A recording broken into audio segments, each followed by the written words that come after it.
Welcome back, everybody. We are here at Kayfabe Talks. I'm Owen with my co-host Ethan and Thomas. And last night was the Monday Night Raw after John Cena's retirement.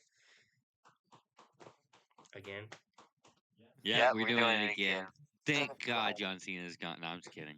Nobody's more happy to see him gone than Ethan. Yeah. So, Ow. boys. Somebody's going to be the heel on this show, and it's Yeah, someone's got to do it. Ethan I'm has fine taken on with that that. heel persona. He's more of an AEW fan than a WWE fan. He hates John Cena. He's just taking the villain role. Yep. Yeah. Being a heel is easy. We know who the villain is on the podcast now. Oh no, not me. Ethan's Darn. gonna have the takes nobody agrees with. All right, let's get into this All review right, so before boys. I dive into one. Boys, what did we think of the episode last night? It was decent. It wasn't too bad, but it also wasn't very good. Yeah, I thought it was pretty good.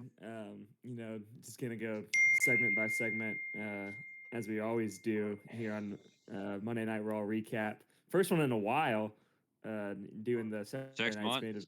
recap was a lot of fun. But last time we did this, the WWE landscape was very different, and now this first one without John Cena, as we mentioned on a recap of Saturday Night's Main Event, as Ethan gets excited. Yeah. Let's The Son of man who go. is also a heel, much like Ethan, uh, opened the show, that being Gunther, and came out and he kept it short and sweet, saying that he tapped John Cena out, and it had a little bit of profanity thrown in there as well to add to that heel persona, but drew the ire of the fans. They were booing him and cursing at him and chanting at him, whatever, doing, voicing their displeasure that he made their childhood hero, John Cena, tap out. And even I thought it was funny how, he dropped the mic and started walking back to the locker room, but then turned around and did another victory lap and then did it again. Even stood up on the announce table and said that he made John Cena tap out. So I thought that was a very funny segment to open the show. And again, he's solidified as the top heel in the company right now, having retired Bill Goldberg back in the summer, and now John Cena. And again, the WWE landscape very much different now without John Cena. And even when he was going back into the locker room, Pierce told him, the general manager, Adam Pierce, Monday Night Raw, told him to leave the company or building, Good. excuse me, not the Leave the company. Leave the company. Get company. out of here. Leave the building. Uh, and on the way back, he passed a lot of people who were upset that he had tapped out John Cena. Um, we saw R-Truth, and whenever Gunther made their way to his car, AJ Styles was standing there as well. Which to me, since it's been reported, and I believe confirmed as well, that AJ Styles last year in the WWE will be 2026, and he's going to have a retirement just like John Cena did in 2025. That Triple H loves long-term storytelling, much to Ethan's disdain. I like And for long-term me, storytelling. that's kind of but I meant Triple H specifically. I know you're not a It depends. It depends on the story. yeah. Uh, and so to me, that's kind of a sign that, like, since he's already retired these two guys, like maybe he's gonna retire AJ as well, be his last match. Which who knows? Obviously, plenty of time to see who that will be. But I thought that it seemed like since AJ Styles and John Cena were such good friends with that segment, it seemed like they were kind of setting up that match. Yeah, I thought the same thing. One, how dare Gunther? How dare he call him, Oh say, no. made John Cena tap out like a little. We're family friendly, so I'm not gonna say that Say it. word. No, female dog. Ooh. How dare he? And then he wanted to gloat about it, like the rude person he is. But I remember it was when he was walking back, and because we were watching with our dad, and we were like, "Who's his next opponent going to be?" You could see Akira Tozawa standing there, and my dad goes, "Jey Uso." I thought that was kind of funny, but um, I thought that was done cleverly by showing all the people that just didn't like him. Now, granted, I don't know why it was Tozawa and Otis, Yeah, well, then later on, when but then AJ it was R-Truth. Styles is sitting by the car, you went, Drew? I couldn't see.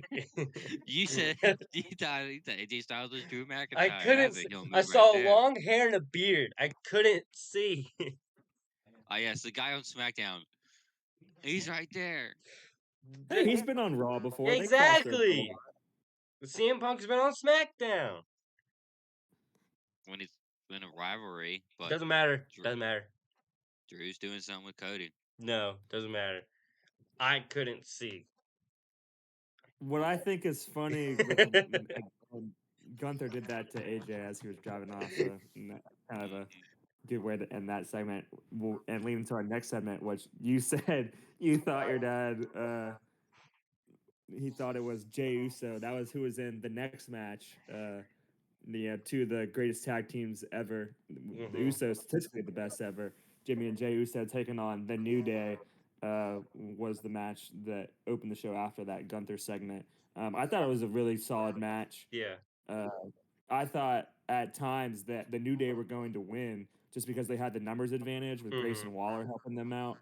And when the ref wasn't looking, he would pull one of the Usos off the apron and just was doing a bunch of shenanigans. So I was like, oh, like I could see this going either way since Hmm. they have Grayson Waller's help. And the funniest thing to me in that match, and I don't remember if it was Xavier or Kofi, but one of the members of the New Day, they were up on the turnbuckle, and you could hear Jay call the spot. I Shock. literally heard him say cross body, and then he proceeded to hit a cross body on one of the members of the New Shocker. Day. So that was something interesting that I picked up, and just goes to show how these performers that a lot rests on their shoulders Hmm. for these matches in the ring. They're calling it on the spot a lot of times, and you got to have a lot of precision and accuracy to be able to make things go smoothly. And Jay executed that crossbody very well, and the Usos were able to get the win.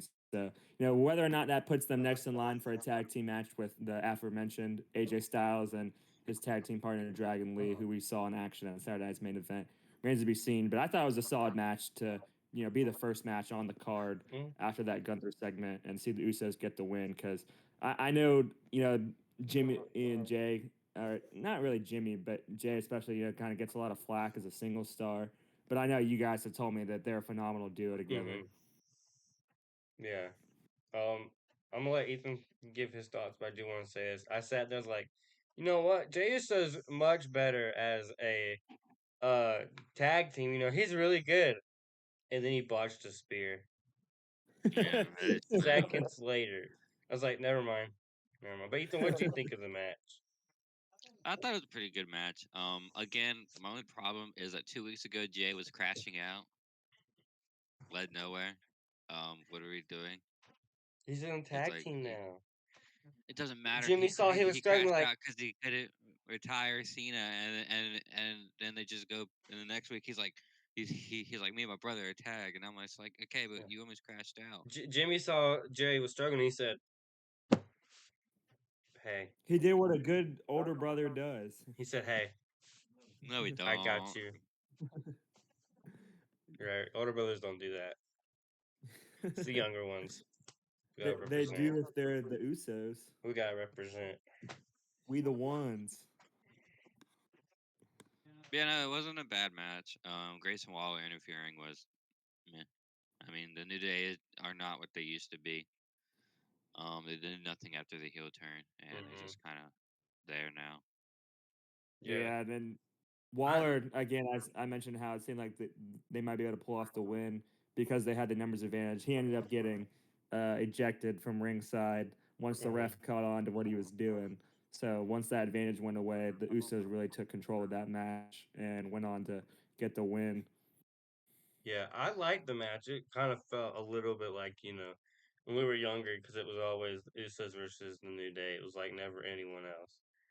But I do agree with Yeah, Ethan that the New Day kind of has lost a step a little bit. But the match itself was really good, considering who was in it. I guess. I enjoyed it a lot for what it was, other than that horrible timing I had with Jey Uso. Yeah. What were you about to The say, second Thomas? you go on to praise him, he messes up. But hey, nobody's perfect. What I was gonna say was, because you just mentioned, growing up, you watched a lot of those matches. Joe Tessitore, play-by-play announcer, mentioned that they had fought 44 times. This is their 44th time in the ring. That That's a is lot of matches insane. between the Usos, and obviously, the Usos, I believe they mentioned it was a record 622 days that they had the tag team titles. So again, statistically, the greatest tag team duo of all time in the WWE and the New Day, who are probably not too far behind. Obviously, they kind of lost their luster as of late after they turned on Big E, and obviously Big E not able to perform due to injury. He's Hmm. in an analyst role now. You see him a lot on the countdown shows and Sadly. post match shows, but still doing what he can do to help out the business. And I think the addition of Grayson Waller has been really good. I like to see him get involved in more matches, like in the ring, other than just being kind of the third guy outside helping. But it is what it is. Can't complain. I thought it was a again solid match. Bleacher Report looking at the grades, they gave it a B to start the show. So for the match to open it and get a B grade, it's not too bad. Hmm. And of a group that hasn't wrestled forever against each other. So yeah, I agree. And the next segment, hold on, let me pull it up. Was I hope this is right. The Kabuki Warriors. Was that the next Yeah. segment? Okay. Yeah. What a interesting segment. I honestly was kind of disappointed. I'm not gonna lie, mainly because Oscar missed her missed. That Yeah. was sad to watch. That was rough. Always noticing the mistakes. But That's what we okay, do. dude, that That's was what we do bad. here on this Yeah, podcast. we notice things, and except when we don't. I hope. Yeah. Well, again, I was expecting Rhea Ripley and Io Sky because they were coming out to the Yeah. ring to deliver a message to the Kabuki Warriors Hmm. because it was announced that January 5th, the same day that Braun Breaker takes on CM Punk for the World Heavyweight title on Monday Night Raw, because it's the 1 year anniversary of Raw being on I Netflix. don't know how we've already hit a It, year. I know, right? It's gone by so fast. Um, but it was also announced that in addition to that match, that the Kabuki Warriors would be taking on Rio, as they're called, Rhea Ripley and Io Sky for the tag team How did I title. not know they were called that? I And just found that out so, when Thomas said it. Sorry. what, you didn't know they were called that? No. Hey, I'm out here teaching wrestling fans Well, longer than I have new when I hear things. Look at Rio, me. I think of the AEW wrestler. Yeah. But so they were coming out to what it seemed like they were going to give an address, but Hmm. before they could even make it to the ring, the Kabuki Warriors attacked, and Asuka misted Rhea Ripley, or apparently didn't miss She Rhea missed. Ripley. Uh, Rhea Ripley did a great job of selling it. Then that's what I'll say, because I Yeah. didn't notice that she missed it, missed the miss. But Rhea Ripley did a great job selling it. That she couldn't see and being blind, and then they dragged her into the ring, and Io Sky made a last ditch attempt to save her from being frog splashed on. And so she bore the brunt of one of the Kabuki Warriors jumping on top of her. And so, they definitely sent a message that they're Hmm. not to be messed with and that they want to retain their tag team titles come January 5th, and got them a little weaker, which is what Braun Breaker wanted to do to Punk, but ultimately didn't end up doing because Paul Heyman told him not to. So I thought it was a pretty decent segment. Again, I would have liked to hear them speak because it's always interesting when Rhea Ripley is on the mic, especially.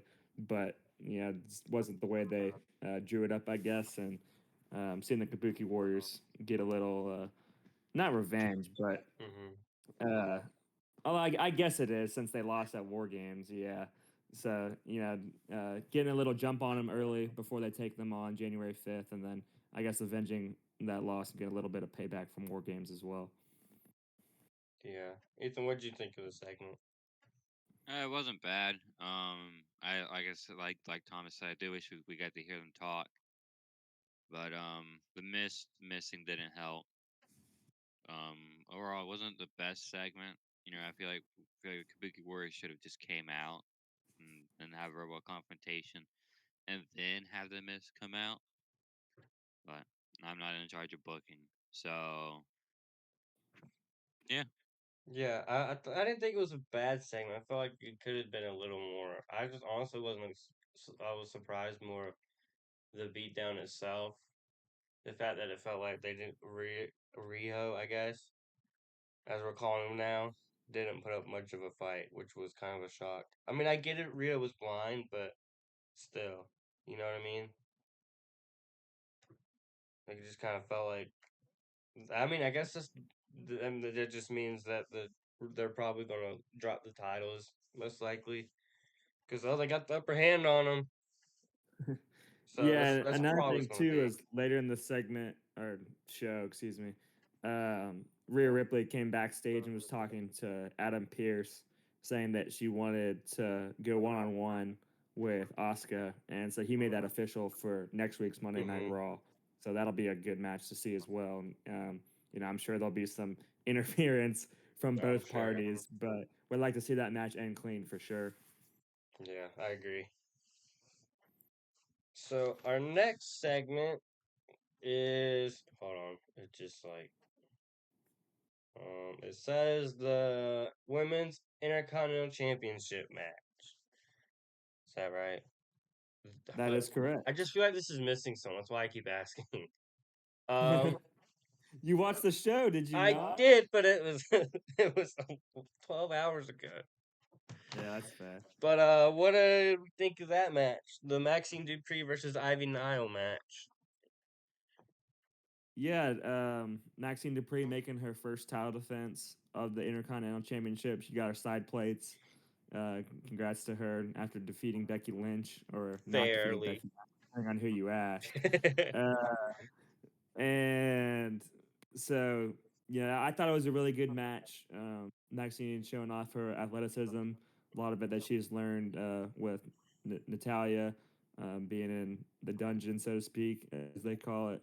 Um, had a lot of really cool moves. Had a nice reversal on a roll up that Ivy Nile was attempting, and I thought it was really good to see Ivy Nile in action because I know she's part of American Made, but ever since Chad Gable kind of went down, we haven't really seen much of American Made. I feel like, and so to see her get a singles match for a championship, I thought was Hmm. really cool, and I thought she made the most of that opportunity even if she did lose due to Maxine Dupree getting the ankle lock, which I thought was a really cool submission and way for her to win. So, she won the title by submission, and now she's defending it by submission. So, she just continues to grow.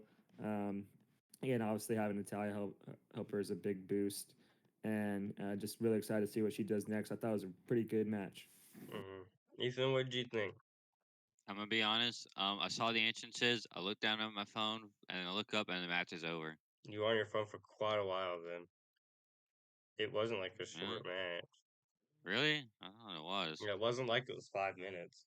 Thomas, you didn't seem to know the runtime of these matches. How long was it? Yeah. I don't know. I just knew the ones for Saturday night's main event. um, I And that like, was just because I saw them in a post. yeah, Hmm. I like the match. I mean, Maxine has definitely improved in her in ring ability, thankfully, because it was rough for a little while. So I'm glad she seems to have improved. Ivy Nile, I wasn't really expecting her to be an opponent, let alone win the title. So I kind of just figured that it was going to be Maxine. I honestly was more surprised that Becky Lynch didn't come out. I was too. I I thought thought she that's would what have was come going out to happen. and Because I was tried like, to Ivy interfere. Nile versus Maxine, that's kind of like, eh. So I was like, something's surely going to happen. And nothing happened. So I was surprised by that. I was kind of glad it finished clean though, Yeah. especially with I think the ankle lock was a good way to end it. And then again looking at the grades from Bleacher Report, like it only got a C minus, Hmm. or I think a C plus actually. Uh, but it's for what it was. I thought it was a good match. obviously Maxine's an up and coming star, and Ivy Nile, not the biggest star, but American Made are a pretty big faction. Obviously, Gable's kind of the star of it, Hmm. but he's been out for quite a while now. So again, it was just good to see them back in action with her get a singles match because I don't think other than, and I mentioned this the other day, whenever I saw her wrestle Sol Ruka for the Speed Championship in a dark match at Hmm. SmackDown in Savannah, that I've watched her in a singles match because I know I've seen her in Money in the Bank qualifying and some like triple threat, fatal four way matches and whatnot. But I don't think I'd seen her in a singles match before, so that was cool to watch. Yeah. And I didn't even see Maxine like win the belt off Becky either. So that was cool that I was able to uh, watch her defend it for the first time and be able to pick up the win.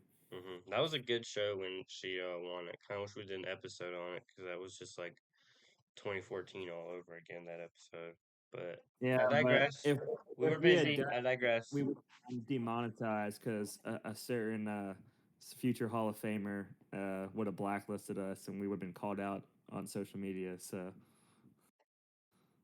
Oh, because we would have talked about Max. Oh, you're talking about Becky Lynch.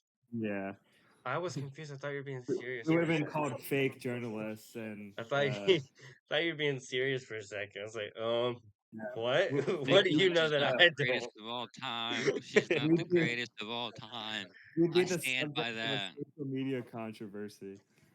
Yeah, I got you. She's not the greatest of all time. She isn't. She never Um, will be. I mean, personally, I think Charlotte Flair is, but It's a horrible take. then who do you think is? Not Charlotte Flair.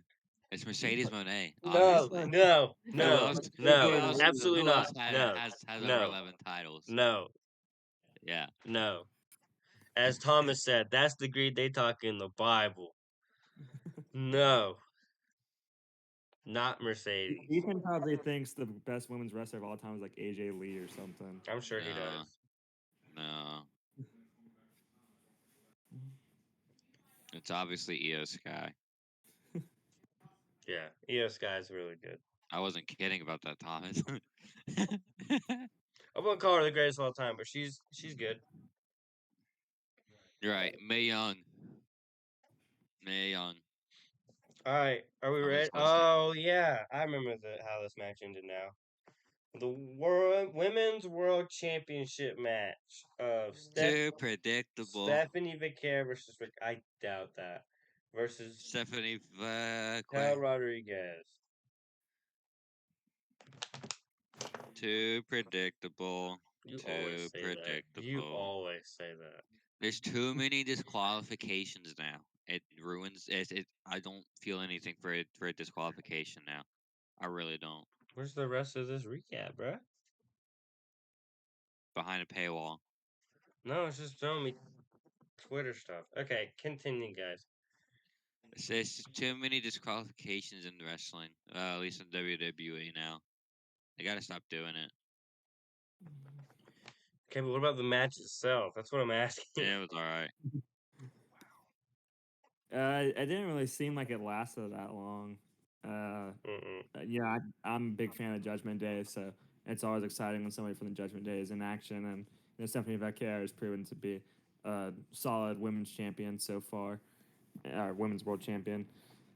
And um, obviously, the predictability and disqualification Ethan is hinting at is that Nikki Bella uh, attacked both Stephanie and Raquel Mm-hmm. to end the match in a DQ.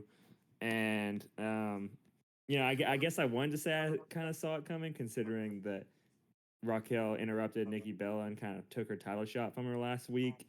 But at the same time, I wasn't really expecting that to happen. I was like, oh, like Stephanie's probably just gonna win clean. Like, she's a women's world champ. Raquel's Mm-hmm. a powerhouse. They're gonna make her, look strong because Raquel probably is, um, pound for pound the most powerful woman on the roster, and showing off those Tahana power bombs and whatnot. And so seeing it end like that, I was like, oh, like that kind of to me was a little unpredictable because I thought it was a great spot to kind of showcase how powerful champion Valkyrie really is going Mm-hmm. against who I believe is the most powerful woman on the roster, and Raquel Rodriguez, just pure strength wise. And obviously Nikki Bella came out and interrupted it, saying like, I'm a legend. You need to remember who I am. So to me, that kind of I think probably sets up a number one contender match between Raquel Rodriguez and Nikki Bella. But who knows? We'll have to see where the story Maybe, but goes. then at the same time, that would say Raquel won. What'd be the point of Nikki doing all this just to lose? Yeah, But I see your point. I like the it'll be match. interesting to see where they take it though. Yeah, I like the match. I thought it should have been clean, but I will say when Nikki Bella threw Raquel Rodriguez into the stairs, oof, Yeah, that was a Raquel went rough. That was a rough Raquel went landing. face first into those. That was rough. All three of us went, ooh. That looked like it hurt. But like you said, Thomas, I am intrigued to see where they take this because right now it feels. I mean, maybe I hope this is going to happen, but maybe a triple threat between the three. Yeah, I think that would be a good match That'd be cool personally. because then after, remember, Nikki Bella said that both Stephanie and Raquel should be shining her boots. Yeah, So absolutely. I hope it's a triple threat. That'd be really sick to see. But there's only, I guess, one way to find out, and that's by tuning in next week. Just what they want you to Got to see what Pierce makes official. do. Yeah. So now I have to go a little bit back as we need to see because the next is the main event, but we gotta get this set up first. So we're gonna go to CM Punk's promo that he had in the middle of the show. What did we think of his promo? Ethan, we'll start with you because I was just about to say we should start with Ethan being the you're the number one CM Punk punk fan on the fan. show. Yeah. It was really good. I liked how he called Braun Breaker a nepo baby. I thought that was really cool. Insulted his intelligence because the Steiners are actually known to be pretty smart Steiner with their math. Steiner math. Steiner math is And great. then he also insulted, his father and his uncle, which are pretty famous in the wrestling business. At least his uncle. Hmm. But no, it was a really, really good promo that sets up their robbery and their match on January the 5th. I would tend to agree. I thought it was cool how after last week, I know we didn't do an episode of it. Again, this is our first recap of Monday Night Raw in 6 months. Yeah. Uh, Sadly. but last week, in case nobody tuned in or forgot, um, Braun Breaker cut a promo on CM Punk and said that if the current version of CM Punk wrestles, that he's gonna destroy and break him in half, and then he's gonna take his wife AJ Lee. So last night, I thought it was cool how Punk wore an AJ Lee shirt to the ring, Hmm. and my only problem I had with the promo, and I texted this to you guys, and Ethan just said it's because he meant business, and he did. That promo certainly proved that he did. This is your Yeah. only Uh, problem with it. but whenever he came out in his entrance, he didn't say it's clobbering time. And I was like, what the heck, man? You got to be kidding me. But other than that, it was fine. Well, what was Uh, it like? Not last SmackDown, but SmackDown before Cody didn't do the woes. oh, yeah. This means they I mean guess business. not. But, yeah. I guess, they don't have time to be doing that kind of stuff as world champs.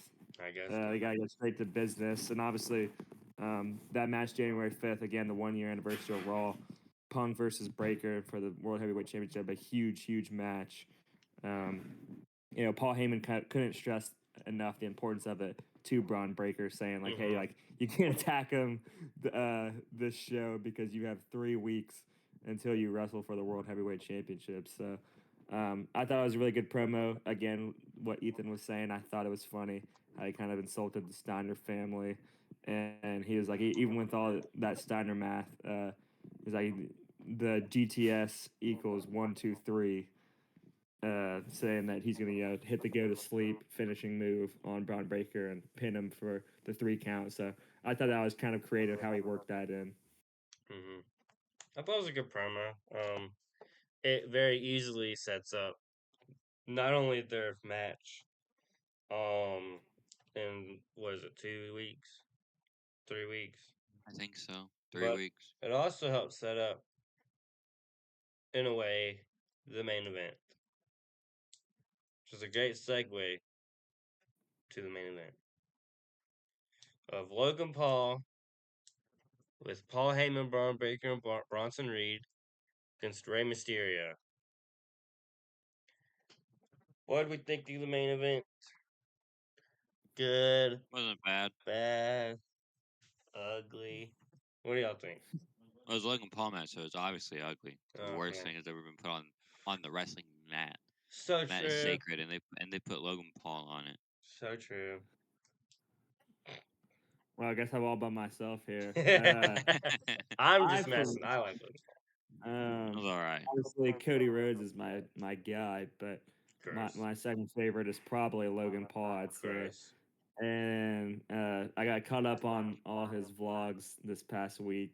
Seeing the WWE content has been just hilarious. The backstage segments of him Mhm. wanting to go on the red jet. He actually went on and took a picture in Bruce Pritchard's seat. It was pretty funny stuff. You guys should check it out for sure. But yeah, got caught up on all his vlogs before his match, and I didn't even know he was going to be wrestling. I was like, oh shoot, he has a match versus Rey Mysterio. Obviously, they go way back to when he first started Mhm. in the WWE because that was who he won the U.S. title off of, and they've wrestled multiple times, Elimination Chamber qualifier, and then now last night the main event of Monday Night Raw. I'm gonna stop you there. Not only that, that was his first WrestleMania match. Was Logan Paul and the Miz versus Rey and Dom Mysterio. Yeah, so they have a lot of history together, Mhm. and they have pretty good chemistry. It was obvious. Ray kept trying to hit the 619. But he had tried at least two or three times to no avail. Then he was able eventually to hit it because I was just waiting for it. Like every time, even though I'm a Logan Paul fan, like every time he dodged, I was like, Mhm. oh man, because the 619 is so iconic. Like I want to see him get hit with it. Agreed. And then he finally did. I was like, oh, thank goodness they actually let him hit one. And then you know, Logan, as athletic as he is, had a lot of good moves. Obviously, Ray, not the tallest guy in the world, but for being like 5'8", 5'9", whatever he is, like just super athletic, and obviously luchadors are just so phenomenal at wrestling, Mhm. and he's kind of the OG, at least of the 2000s in WWE. Obviously, there were others that came before him, but he's certainly one of the most famous. And so, I thought it was a really good match. A lot of great spots in it. Some moonsaults that were really cool. And then Bronson and Braun showed up, and CM Punk came out of there with a chair Mhm. and drove them back. So it was like, oh no, like Logan's going to have no help because he had Heyman, but obviously, Heyman wasn't really doing too much to distract the ref, it seemed like, which is kind of out of character for him. But obviously, that wasn't needed because the masked man, who had been making appearances for a couple weeks now, made an appearance and was able to help Logan get the win. Logan ended up hitting a frog splash for the 3 count on Mhm. Ray, and then it was revealed that the masked man was none other than Austin Theory. And so I thought that was a great reveal. I thought it was a really good match. Obviously, would have liked to see Logan win Mhm. clean, but he's a heel and he's part of the Vision. They never win clean, so they even got the win at War Games. Thanks to I guess who we now know to be Austin Theory, Mhm. uh, Yeah. the Masked Man. But interested to hear your guys' thoughts on it because obviously, as a Logan Paul fan, I was happy with the finish. Mhm. But interested what your thoughts are because I know Ethan, you were saying, hopefully this means they use Theory more, and I know you guys are kind of big fans of him. I wouldn't say Ugh, big, but yeah. I'm a pretty decent fan of his. Yeah. It was a little predictable on the ending. The mystery guy coming in and saving the day type of But thing. we saw that coming, Like I though. said, too many disqualifications nowadays. It wasn't a disqualification though. The ref didn't You know, see it. either way, too much interference there. Because I mean, the Vision also came out and tried to stop the match too. Mhm. I mean, that's just what they do though. It's the I'm Vision. just saying, I'm proving a point. Is too much interference nowadays. But I mean, you knew the Masked Man was going to come out, but yeah, I was kind of surprised and kind of wasn't surprised that it was Theory, because a part of me was like, oh, it's Austin Theory, but a part of me was like, maybe it's not, maybe it's some other guy like Montez Ford I heard was going around, or maybe it's just a multiple guys, so it's all of them, it's yeah, I'm very happy that it's Austin Theory. I hope they use him properly now. Hmm. Which with him being in the Vision with Paul Heyman, I would assume that's what's gonna happen. But yeah, pretty decent finish to a show. Yeah, I liked the match itself before the whole interference stuff.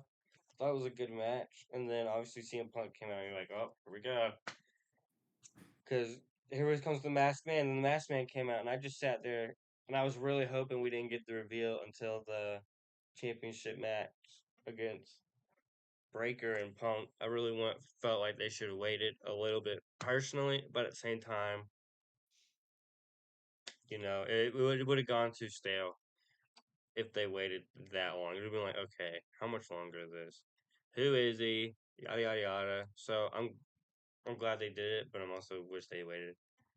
I am glad it was Austin Theory though. I mean, obviously that was a rumor for before they even had the mask man. They're like, yeah, it's Austin Theory is going to be in the War Games match, and then it was Logan Paul. Everyone's like, everyone was like Logan Paul and Brock Lesnar. Everyone goes, oh,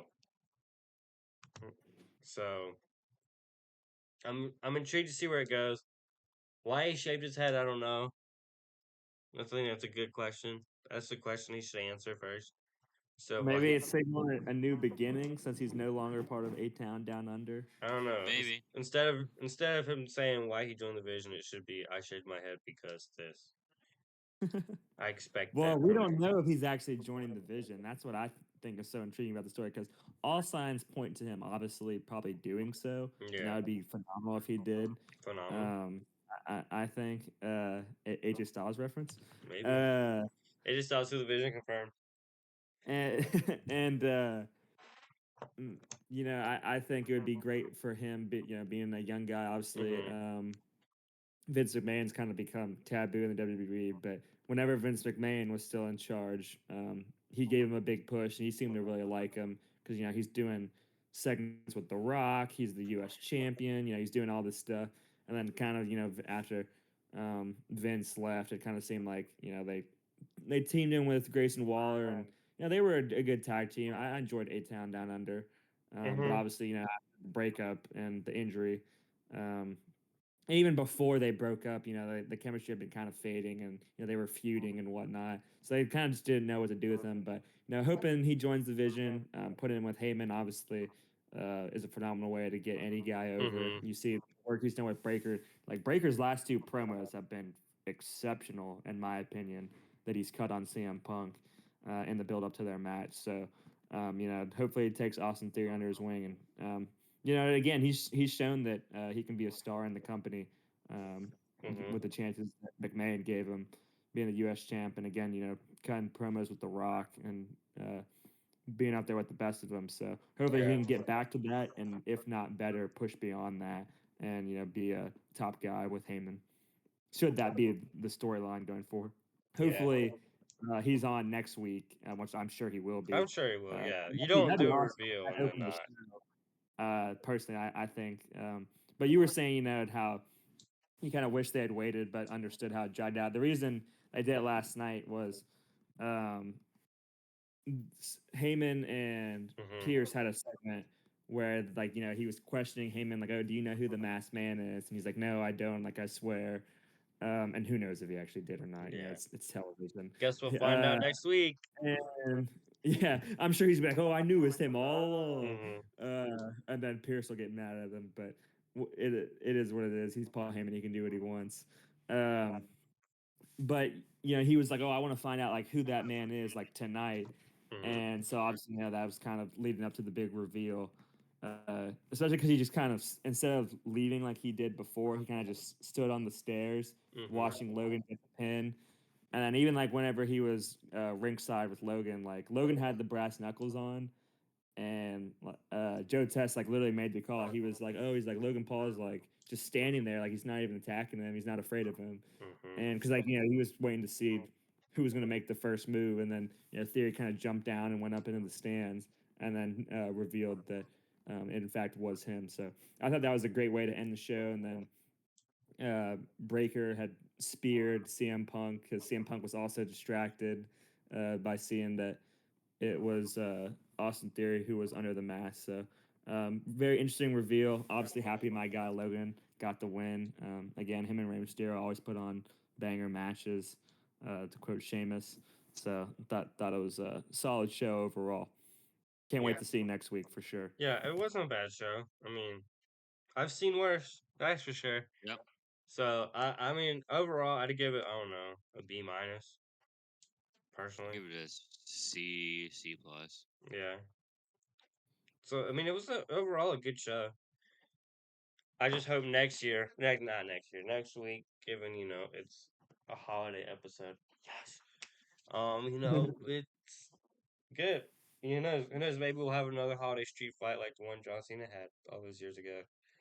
We brought the bowling ball. Maybe he'll come back for Christmas. No, that's not gonna happen. But I mean, I can maybe we get another bowling ball moment, or a steel chair moment where he opened the present and inside was a steel chair and he was happy like a little kid. It's funny you said you gave it a B minus though, because Bleacher Report's overall grade was a B. Guess I should work for Bleacher Report. No. Bleacher Or Report. that was a B. Overrated. That was a B for the match. Excuse me. They gave it a C. So I guess Yeah, Ethan's was I'm close. right. You know Yeah. what? Bleacher Report isn't underrated. They're perfectly rated. I That's not just disagree, Ethan saying it. Everyone And it's says not it. just me saying it, it's everyone saying it Yeah. except for Becky Lynch, except for Lord, their opinion of Becky Lynch. Lord help me. If you can't tell, we love Becky Lynch on this show, and by we I mean me. Yeah, Yeah. you love Becky. Big fan of the man. You love a man? Wow. Oh, Not a That's man, very the hey, man. that's anti-Christian of you. Ethan, it's Anyway, 2025. You're not allowed to judge anymore. that's true.